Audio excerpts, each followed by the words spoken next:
Tollywood young sensational heroine Sreeleela పేరు తెలియని వాళ్ళు ఉండరు. మొదటి సినిమాతోనే స్టార్ హీరోయిన్ రేంజ్ కి రావడం అంటే అందం, టాలెంట్ తో పాటుగా బోలెడంత అదృష్టం కూడా ఉండాలి. ఈ మూడు ఒకే అమ్మాయిలో ఉండడం విశేషం. ఈమె బ్యాక్ టు బ్యాక్ సినిమాలు చేసి ఇండస్ట్రీలో ఎంట్రీ ఇచ్చిన అతి తక్కువ కాలంలోనే స్టార్ హీరోయిన్ రేంజ్ కి అందుకుంది. ఇక మొన్నటి వరకు క్యూట్ హీరోయిన్ అని పేరు తెచ్చుకున్న ఈ అమ్మడు ఇప్పుడు ఐటెం పాప అదుర్స్ అనే టాక్ సొంతం చేసుకుంది. రీసెంట్ గా ప్రేక్షకుల ముందుకు వచ్చిన blockbuster hit movie Pushpa 2లో ఈ అమ్మడు కిసిక్ అనే ఐటెం సాంగ్ చేసింది. దాంతో ఇప్పుడు ఐటెం గర్ల్ అనే పేరు కూడా అందుకుంది. అయితే ఈ బ్యూటీకి ఆ పేరు నచ్చలేదో మరేదో కారణమో తెలియదు, కానీ అలాంటి తప్పు మళ్లీ చేయను అంటూ షేర్ చేసిన పోస్ట్ సోషల్ మీడియాలో వైరల్ అవుతుంది. ఇంతకీ ఆ పోస్టులో ఏముందో ఒకసారి చూద్దాం.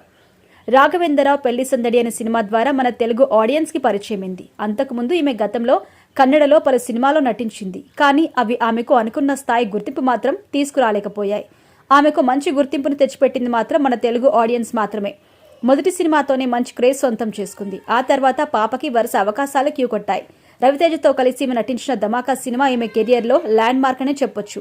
ఈ సినిమాలో శ్రీలీల డాన్స్ చూసి ఈలలు వెయ్యని తెలుగోడు ఉండరు అనడంలో అత్యోశోక్తి లేదు. హీరోయిన్ గా హిట్ సినిమాలో లేకున్నా డాన్స్ క్వీన్ గా పేరు తెచ్చుకున్న ఈ beauty Allu Arjun recent movie Pushpa 2లో ఐటెం సాంగ్ చేసి కుర్రాల మనసు దోచుకుంది. ఆ పాట ఒక ఊపు ఊపేస్తోంది. అయితే తాజాగా ఒక ఇంటర్వ్యూలో పాల్గొన్న ఈమె షాకింగ్ నిర్ణయం తీసుకుంది. నిజానికి ఐటెం సాంగ్ చేయడం శ్రీలీలకు ఇదే మొదటిసారి, ఇదే చివరిసారి కూడా కావచ్చు. ఇక మీదట ప్రత్యేక గీతాలకు దూరంగా ఉండాలని శ్రీలీల అనుకుంటుందట. ఒక కథానాయక ఐటెం సాంగ్ చేస్తే పాట హిట్ అయితే ఇక మీదట అలాంటి అవకాశాలే వస్తాయి. తక్కువ కాలంలో ఎక్కువ సొమ్ము చేసుకునే వీలుంది. కానీ హీరోయిన్ గా కెరీర్ క్లోజ్ అయ్యే ఐటెం గర్ల్ అనే ముద్ర కూడా పడిపోతుంది. ఈ బ్రాండ్ వేసుకోవడం శ్రీలీలకి ఏమాత్రం ఇష్టం లేదట. పుష్ప 2కి ముందు కూడా కొన్ని ఐటెం సాంగ్స్ ఆఫర్స్ వచ్చాయి. కానీ కూల్ గా నో చెప్పిందట. మెగాస్టార్ చిరంజీవి విశ్వంభరలో ఒక ఐటెం సాంగ్ ఆఫర్ వచ్చింది, కానీ ఆ ఆఫర్ కి కూడా నో చెప్పిందట.